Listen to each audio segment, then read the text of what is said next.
and welcome to Series 2, Episode 6 of In Suspense, a podcast or vodcast, excuse me, for fans and writers of crime fiction. I'm Leslie Cara, and my co-host is Lauren North. Hello. And I can't believe it, but this is the very last episode of Series 2. It's gone so quickly, it's been amazing. And we're going to have a very short break, very short indeed, in fact, this time, aren't we, Laurie? Yeah, just a few weeks, in fact. Yes, because, we enjoy doing this so much, and we've got lots of people clamouring to come on, clamouring.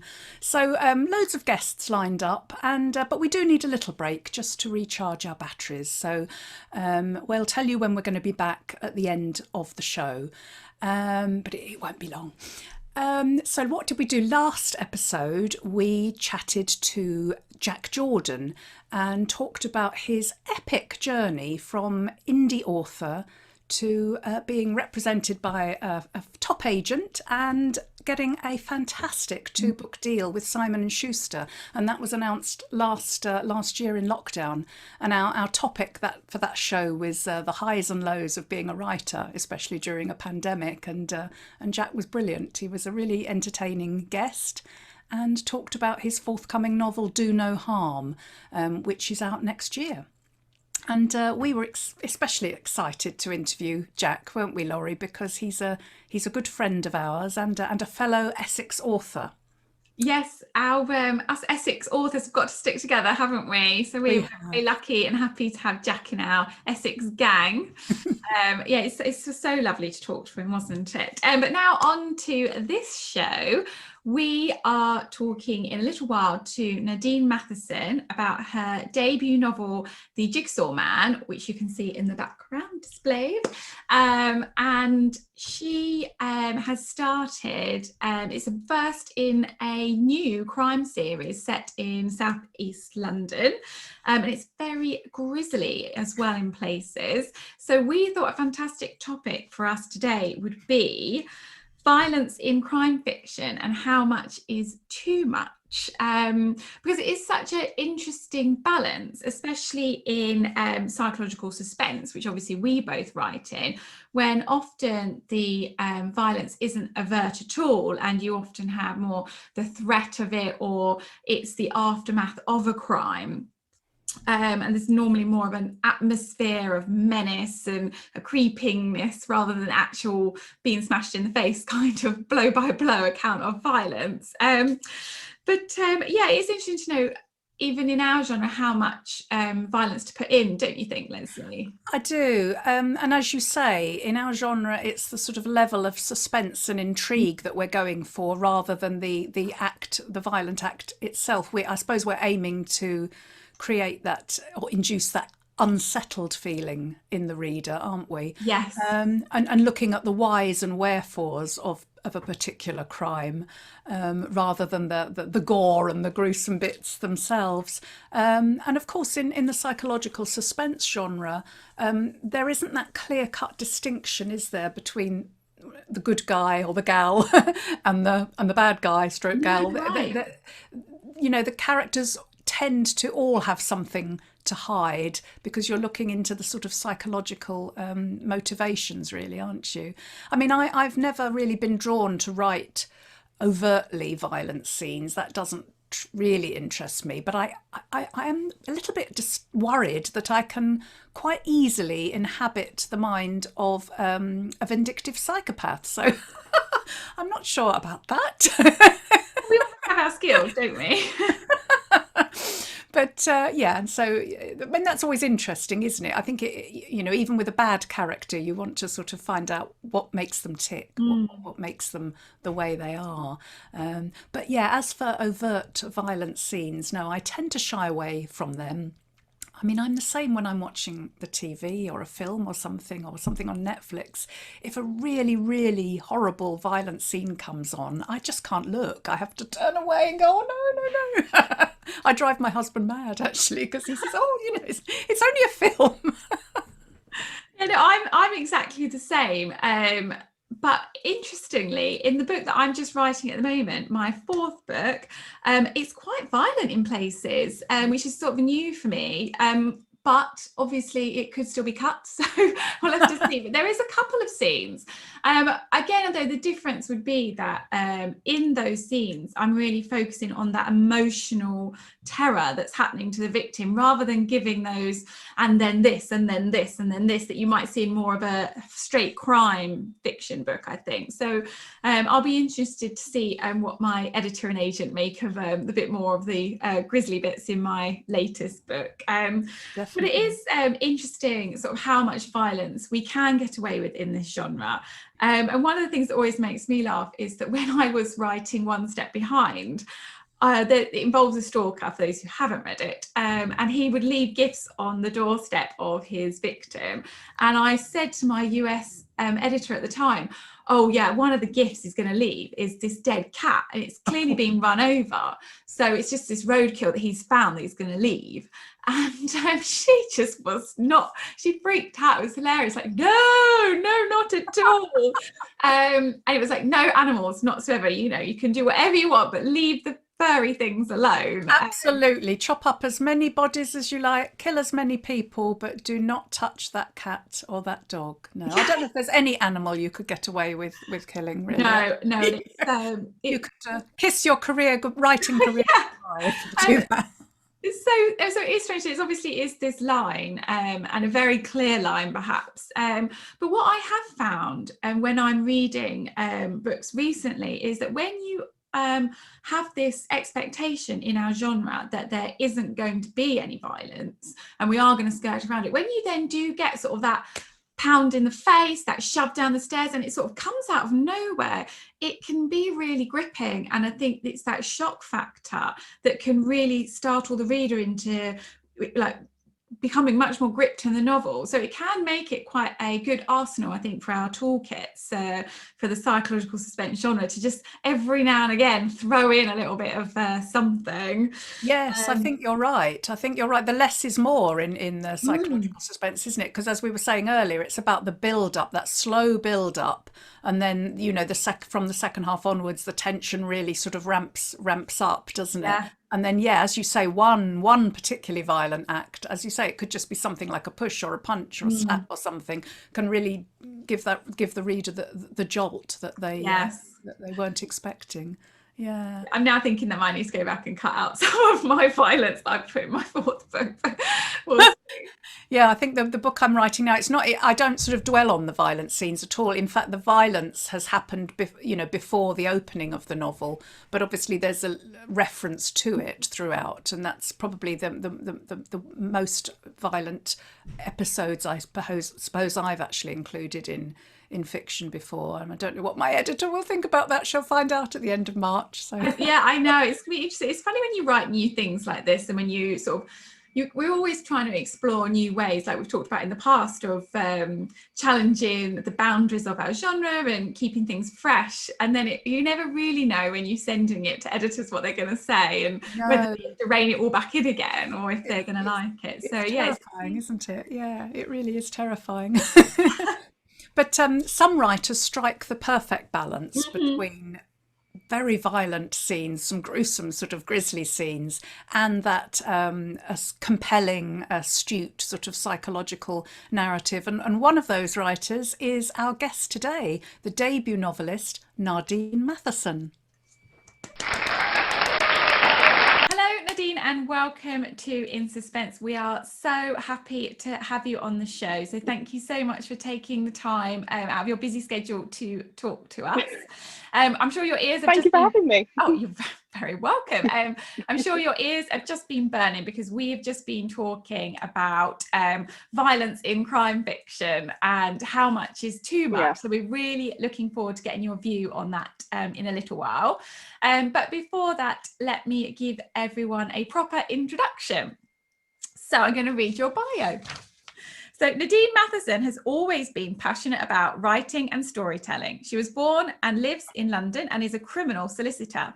In 2016, she won the City University Crime Writing Competition and completed the Creative Writing crime thriller novels MA at City University of London with a distinction in 2018. Her debut crime novel, The Jigsaw Man, was published by HQ on the 18th of February 2021 and is an amazing book. So Nadine, do you want to start off by telling us a little bit about The Jigsaw Man? Yeah, I shall. So the Jigsaw Man, it starts in southeast London in Deptford, and it starts when body parts are found on the riverbank. And we have our Detective Inspector Angelica Henley. She's been on desk duties for a while because she suffers from PTSD, and she's on her way to work when she gets diverted to the crime scene by her boss. On her way to the crime scene, she also has to meet her new trainee, Detective Remuta, who she's not too keen about having a trainee with her. But when they attend the crime scene, they realise that the body parts matches the MO of a serial killer called the Jigsaw Killer. His name's Peter Olivier, but he's serving a life sentence in prison, so it obviously can't be him. So she realises that there's a copycat, and that starts off the Jigsaw Man with Henley and her new trainee in tow with her, pursuing this copycat killer. And that is the start of it. Wow. Fantastic, thank you. I mean, I was lucky enough to get a proof copy some while ago. It's sitting behind me there. Oh yeah, and Laurie's got her copy as well. I was wondering how you felt when you saw the proof jacket, because I know when I first started, I was quite surprised that the proofs had a different jacket. Did that surprise you as well? It surprised me because I'd seen the mock-up of how the covers were going to be, but the proofs have got like a cutout. Yeah. So when I saw that, I was so shocked. I was like, oh my God. And then I was surprised because it sounds a bit naive, but it was an actual book.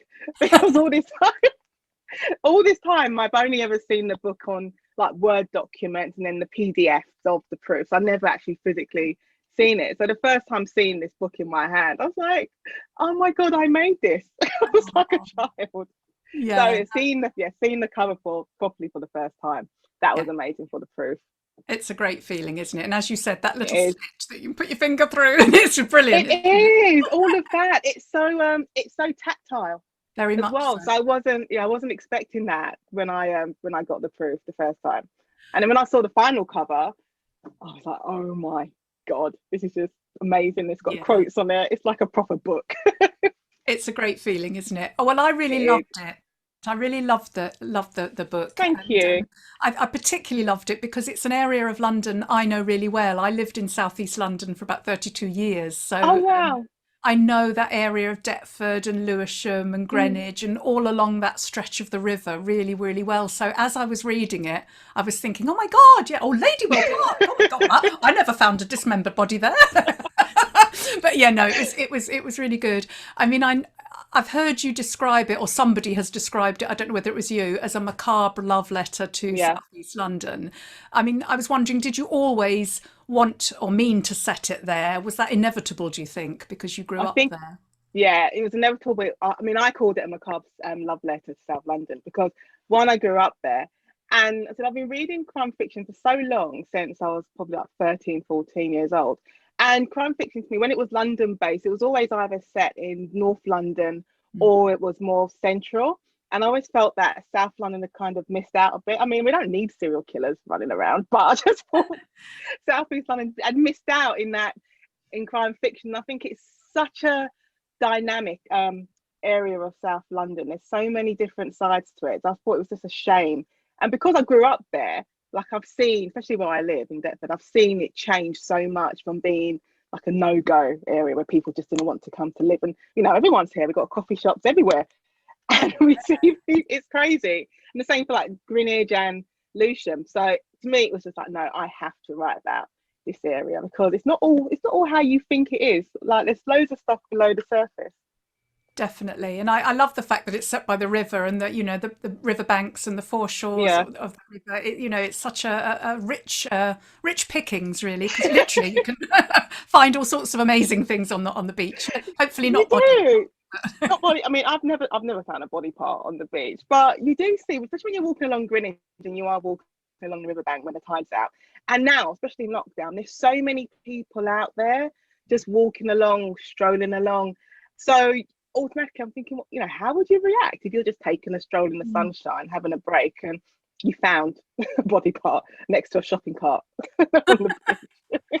Yeah, I think the river itself added a real dark tone to some of the descriptions as well. You know, the body of water, which always works really well in dark effects. Yeah. Well, and it is a really tense read. I must confess, I've not quite finished it, so don't give anything away. But I No, really, I won't. I'll keep the spoilers away. I especially loved Detective Inspector Angelica Henley. It is really refreshing to see a Black detective portrayed in a novel, and she has this real smart, modern feel about her.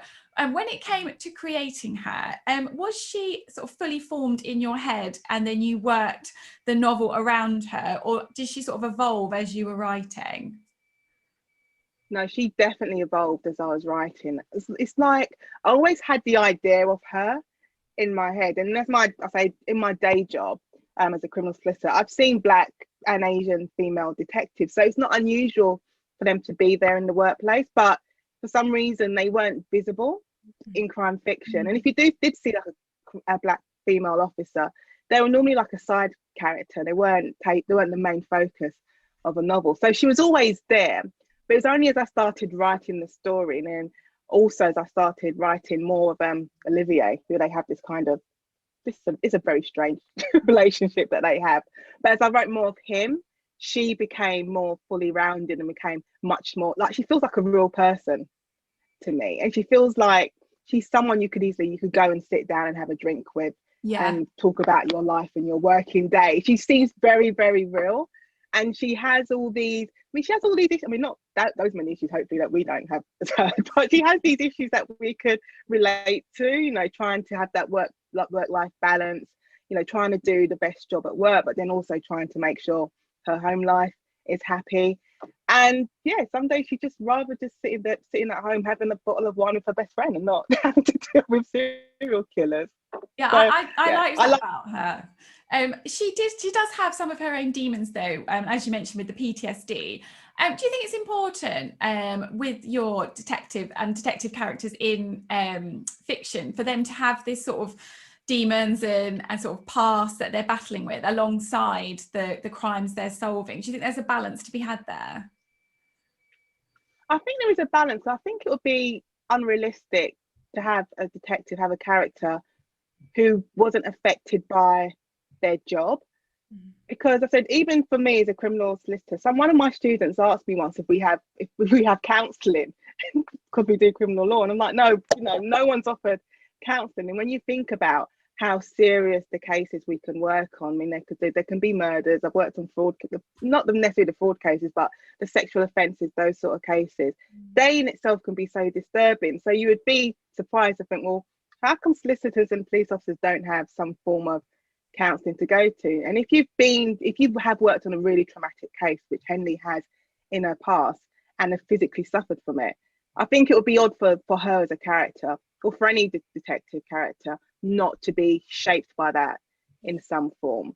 And I think for me as well, when I was creating her, I didn't want her to have like a cliche issue, like gambling addiction or alcohol addiction. I thought it can be something like some kind of mental illnesses. They're not necessarily seen, but they are there. And I think I wanted to bring that into the forefront of the book with her. Yeah, no, you did that really well. She's a really Thank you. fascinating character. I really, really liked her. I like Ramuta as well. He's a great character as well, isn't he? I felt sorry for him. No spoilers. Now you say, obviously you said you're a criminal solicitor, or you've worked as a criminal solicitor for quite some time now, haven't you? I don't know if you're not doing that full time now, are you? No, not right now. No. But presumably your career has really informed your writing. I was wondering, how much it's informed your writing in terms It of definitely. cases that might have inspired you, that sort of thing. It wasn't like one case, because I've said before in interviews, like I've never represented a serial killer. Like I've represented them clients on murder cases, but not on anything like that. But with all the cases I've worked on over the years, there's different aspects, small aspects, unique aspects of the case that have inspired me. and also especially with the client, like a trait they might have, and I might think, okay, that's so unique, that needs to be seen, or just emphasized a lot more in my book.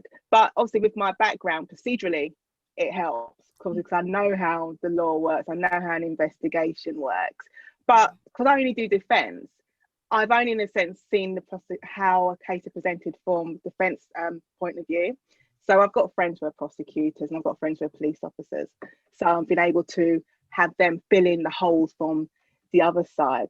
But my experience definitely has helped me create Jigsaw Man.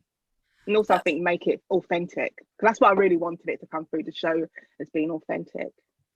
Yeah, that's really useful to have all those contacts and friends and people in different walks of life. Thank God, because it was like it wasn't even big things that would throw me off. It was like, for example, there's a scene, I think, when Henley and Ramuta they're just going to see a witness. And I just thought to myself, well, they've got to park the car. Do they put a sign on the car showing that they're police officers so they don't get a ticket?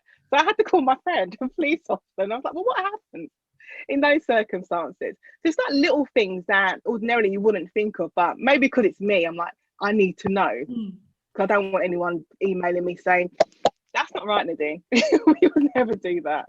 And they would, wouldn't they? You would get people. They'll be wrong and you'll be right. You'll still get them. You'll still get them. But lucky I had one police officer emailed me, sent me a message on Twitter saying, all of this is so correct, thank you so much. I was like, oh, thank you. That's really great, isn't it? That must make you feel good. Yes, because that authenticity is really important, isn't it, in crime fiction, particularly in procedural fiction. Yeah.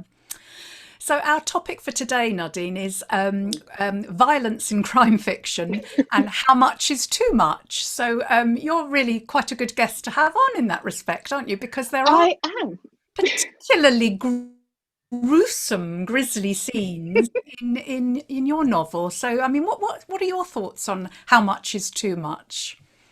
It's funny, when I was writing, when I first started writing the book, I remember having this conversation with my tutor, because I wrote the book as part of the course, and I remember saying to her, I don't want it to be violent. I don't want it to have all these bloody scenes. I think I was probably being a bit pretentious about it, because I didn't want it to be like that. But then it dawned on me, actually, you're writing a police procedural, you're writing about serial killers, you are going to need those scenes, not necessarily depicting all the murders, but you are going to need some graphic scenes. But for me, it all came down to context. I didn't want every page to be blood and guts and gore. I just felt like there has to be a point to it. So when you do see a graphic scene, and it's funny, I never really thought they were graphic. I just thought I was holding back. They were quite tame. But readers have been coming back to me saying it's so graphic, it kept me up at night.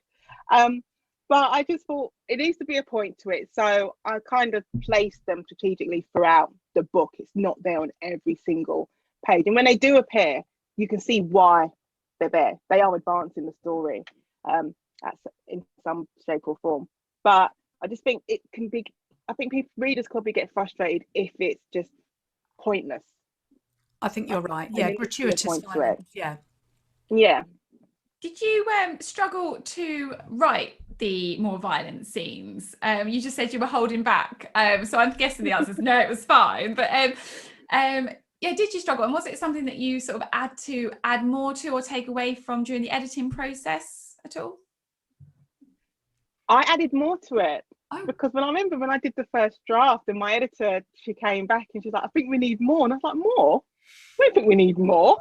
So when I went back and I was doing the edits, I kind of added to it. And it's only when I was doing the edits and I was reading through and I thought, actually, yeah, this probably could be seen as being a bit graphic. But I think because of my job, because I'm so used to compartmentalizing violence, in a sense, that when I was writing to it, I kind of had that same legal defense solicitor approach to it.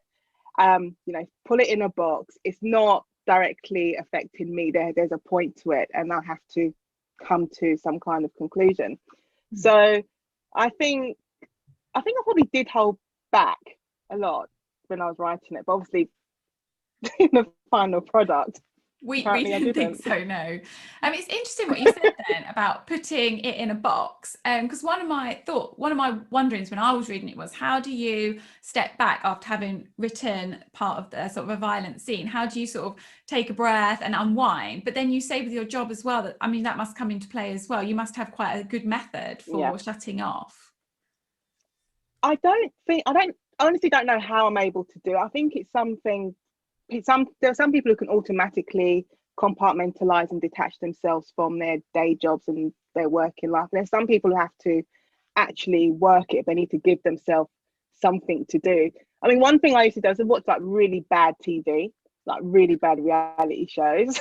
I just thought I need something the complete opposite of what I do during the day to detach myself from it. But what I've always said is that if I hadn't been able to compartmentalize the cases, because I've worked on horrible cases, if I hadn't been able to compartmentalize myself, I wouldn't have lasted 6 weeks or 6 months in doing the job that I do. But in addition to being able to do it automatically, as it is, you watch bad TV, you go out with friends, there was a point I was just reading like loads of like romantic comedies because I was just thought that's just the opposite of what I'm doing during the day. So it's just little things like that. Yeah, I can identify with the watching bad TV. Well, I shouldn't say bad TV, but relaxing TV. Relaxing TV is a better word for it. Relaxing TV. Yeah, it's not bad because if it relaxes you, then it's good, isn't it? Yeah, and if it takes you away from what you've been, I suppose, the horrors of what you've been doing during the day, then yeah, it's good TV. Absolutely, absolutely. So, how long did it take you to write The Jigsaw Man from sort of start to finish? Well, I said I had to write it for the course, so I think I'm sure I started writing I wrote the first 20,000 words in December 2017. So I'd finished the first draft by June 2018. So I think that's 6 months, I suppose, to get that first draft done. And then once I'd finished the course, and that was November 2018, I worked on it for a little bit more. And December, because agents had asked for it, I then sent the full manuscript out. So maybe all the way through, it would have been a year before it was ready to go out to agents. You had to fit that in around your work commitments. That must have Yeah, been quite difficult. it was. I also there was a crazy time, and I distinctly remember it. I was teaching evening classes twice a week, and then I was obviously going to court during the day. And then I remember I was also marking exam paper because it's all around that exam time. And then I was trying to get the book done because it needed to be marked. And I distinctly remember that time. And I honestly don't know how I did it, because I suppose you do when you have to do something, you have deadlines to meet, you just do it. But looking back, I think that was an absolute crazy time because it was too much. Because every working hour I was doing something. And yeah, so I think I slept for like a week afterwards. Mind you, that's good practice for what's to come, Nadine, because you'll be writing your next book while you're still promoting this one, and then you'll have all those things and still work to juggle. So it's good practice. It was good practice. I found that was it last year? Yeah, last year, because no one actually tells you this when you're looking for agents and before you get published. There's this very strange time when I was trying to write book 2, but then book 1 kept coming back because I'm doing edits on it, and then the copy edits, and you're reading the proof. So you're kind of switching between the two. And then you've also said you've got other things to do. You've got your job, your day job to do. So there's this weird time when you're actually working on 2 books, and no one tells you that could actually happen. And your brain is just strange. You have to switch your brain around. Yeah. It's just odd. It's tricky. Now, I've heard you say that you're very, very much a planner. So I was wondering whether you could tell us a little bit more. Excuse my throat. I seem to have a frog in my throat. Okay. I was wondering if you could tell us a little more about your process of writing, how you actually... Yeah, I'm definitely a planner. I said I've done this before. If I've written about a plan and I've got to about 25,000 words and I'm just stuck, I don't know what's happening with the book. So what I do, for the first draft, I kind of write like a section breakdown. I break it down into 30 parts.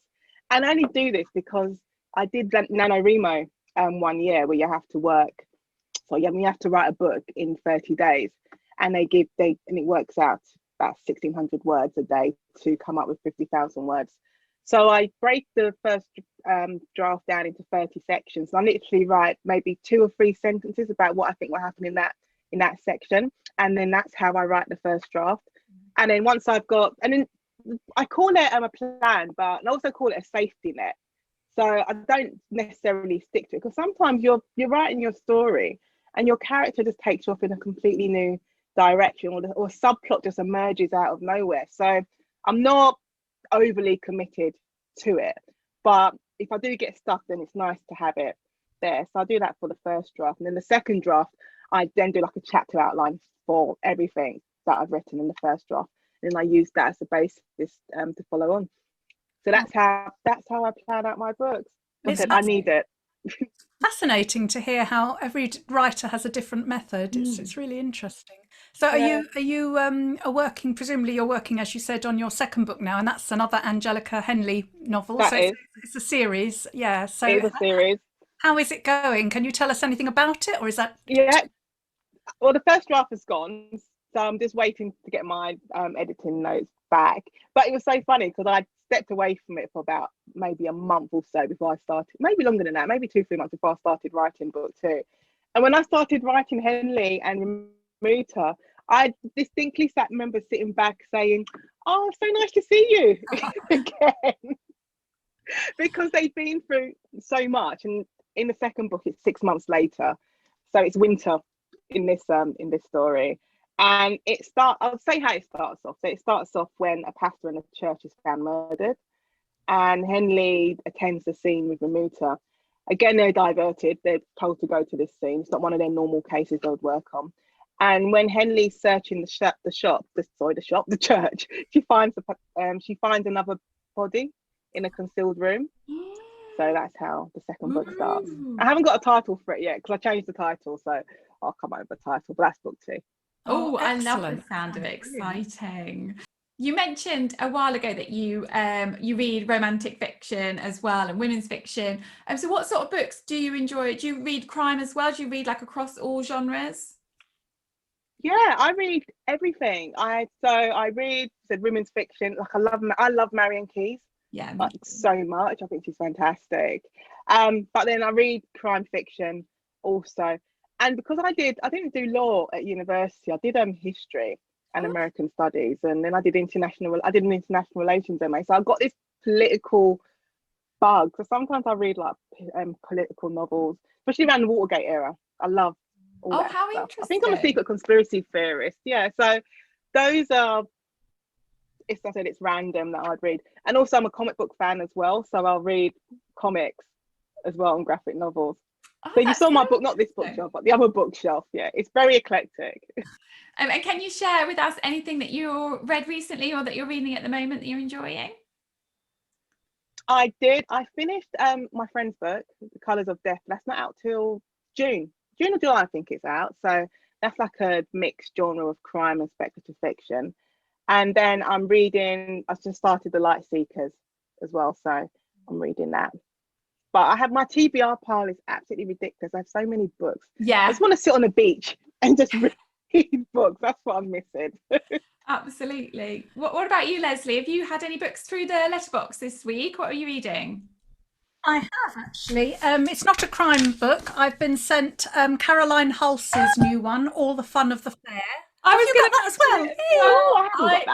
I am a huge Caroline Hulse fan, so I'm so excited to read that one. And that's really good because it's got in with the proof is a letter from the protagonist, a child. Oh wow! Dear Sir, Madam, my name is Fiona. Is it Larson? And then it's I'm writing to the police. She's looking into why her sister died, and I'm writing to the police and Crime Watch too. So it's fantastic. Yeah, I need to ask her who she got to write that letter, because it's written so like a child, isn't it? The writing. It is. It is, yeah. It reminded me of my son's handwriting, actually. It's when he was about 10. I've also been reading The Chain because I heard lots about that last year, and I thought I need to. I need to read that. Very compulsive. Yeah, I must read that. Leslie's got the same TBR pile that I have. Yeah, it sounds like we're all really I've got the chain as well. Well, I was What about you, Laurie? going to mention Caroline's book as well, but the other one that's coming out next week, I haven't got a copy of it, but it's coming on my Kindle, which is Blackstoke by Rob Parker, who we've got an event with, haven't we, at the end of the month.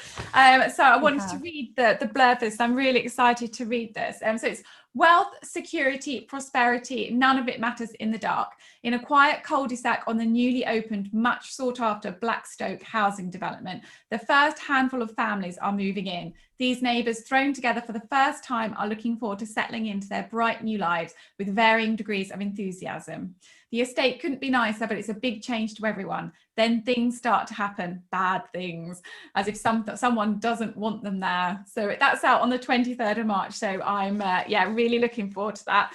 And I'm listening to on my Audible The Girl Before by J.P. Delaney, which is an absolute masterclass in dropping in those clues and suspects like a little bit at a time. It is really well done. So they're my books. Yeah, it's great. I read that last year. Really, really good. Yeah. Really amazing. Yeah. Right, Nadine, we've come to what we call the fun question here. Are you prepared?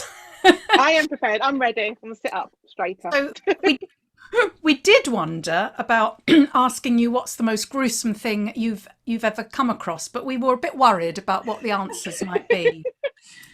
I mean, you can tell us that if you want to, but or we thought that seeing as that the Jigsaw Man involves body parts being left in different places, we wondered, have you ever turned up in the wrong place, or maybe have you ever left something behind that you didn't mean to leave behind? I don't think I've left anything behind that I didn't mean to. Have I turned up in the wrong place?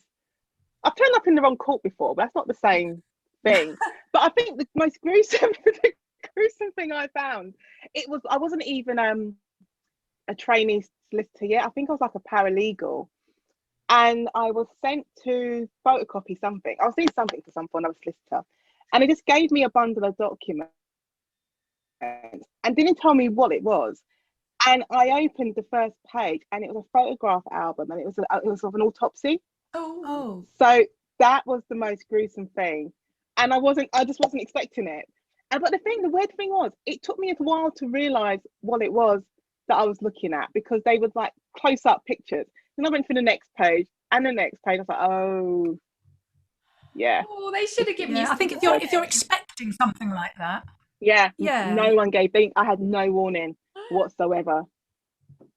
So yeah, I think that's the most gruesome thing I can think of.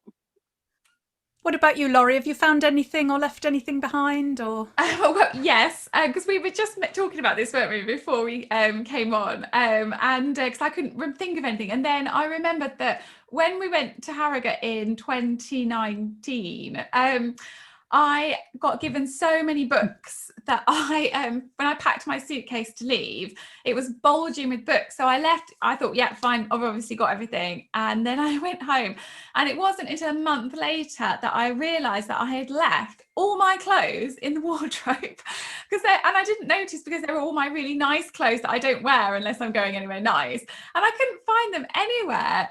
But luckily I phoned the hotel, and they'd kept them all for me, and they posted them back to me when I gave them my address. So I was really lucky. But yeah, to have left an entire wardrobe full of clothes is probably the worst one for me. Oh my God. What about you, Leslie? all the weird things happen at Harrogate, don't they? Well, mine's very similar. I mean, I suppose, talking of gruesome things, I used to find some pretty gruesome things in my teenage son's bedrooms. But don't talk about it. The least said about those, the better, I think. But no, I've left clothes behind in hotels. In fact, my last book, Who Did You Tell, went up after the launch party, which was in Greenwich, funnily enough. And I stayed in a hotel in Greenwich, and I'd bought these lovely green culottes. And funnily enough, they were Jigsaw culottes. So there's a nice little connection there. I really loved them, and I was happy and wore them up to the launch, and then hung them back up, in the wardrobe in the hotel, and left them there. And but I wasn't lucky enough to get them back again, because when I phoned the hotel, they said they weren't there. So someone must have nicked them. Yeah. I remembered I did leave my laptop in court. I remember once, and I went, and I didn't realise, and it was the one also I used all the time, and It's only when I got home, and I think the next morning I was looking for it. I was like, I can't find my laptop, Oh and no. I'd left it in the courtroom. Luckily, it was still there. Oh, that's Thank really goodness. lucky. Yeah. Yes. Oh, well, we're on to our quick fire round now then. So I'm just going to Okay. ask you some very quick questions. And you just have to say the first thing that comes into your head. All right. Okay. Okay. Tea or coffee? Tea. Sweet or savory? Sweet. Walk, bike or run? Walk. Cat or Not dog? running. I'm dog. Favorite genre? All crime. Paperback or ebook? Paperback. And when writing, are you a desk, bed or sofa person? Desk. Are you noisy pub or quiet dinner for two? Oh, noisy pub. And favorite place? Or beach. And this is I always feel mean when I put these ones in. Law or writing? Oh no, writing. Oh no, Sorry, writing. I know I feel so mean doing that. I know. Writing. Yeah, we'll go writing. Oh, well, they were brilliant answers, and as were all your you. answers. It's been so fascinating talking to you, Nadine. Thank you Thank so you. much. That's all we've got time for, but it has been amazing, and thank you so much for agreeing to come on the show for us and to finish our series 2 for us as well. So thank you. Thank you. We wish you every Yes. success with the Jigsaw Man and the next one in the series as well. We really do. Thank you so much. It's been an absolute pleasure. I've enjoyed it. So thank you for having me and for finishing series 2 with you. That's been great. Yeah, we're going to have a very short break. I think we're going to be back on the Thursday, the April. I can't speak today. Do you know, it's been one of those days. I've been coughing. I've been not able to get my words out. Blooping. We did a big blooper at the beginning, didn't we? Where I forgot the title of the podcast. But anyway. I have days like that in court, and I'm like, I cannot speak. Like, I just can't get the words out. Oh dear. So yeah, we're back on Thursday, April the 15th with B.A. Paris, author of the phenomenally successful Behind Closed Doors, The Breakdown, Bring Me Back, The Dilemma, and her latest, which is called The Therapist, which is out on April the 15th. So we're really looking forward to speaking to Bernadette. And so if anybody has any questions or things they want us to ask her, then do drop us a line. Leave a comment on our YouTube channel or message us on @In Suspense Pod and let us know, and we'll be sure to ask Bernadette when she comes on the show. Yes, which leaves us with just the final task of saying thank you for watching and listening to series 2 of In Suspense. Oh, that was the worst one yet. I know. Yeah, but the freeze, the video's freezing slightly, so it's not our fault. It's Wi-Fi today. Yeah, it's the Wi-Fi today. Absolutely, yeah. It's the weird weather. I don't know what the weather's got to do with Wi-Fi, but I don't always blame it on. Thanks, Nadine. Thanks. Thank Bye, you so much, Leslie. Thank you so Bye. much, Laura. Bye. Bye. Bye.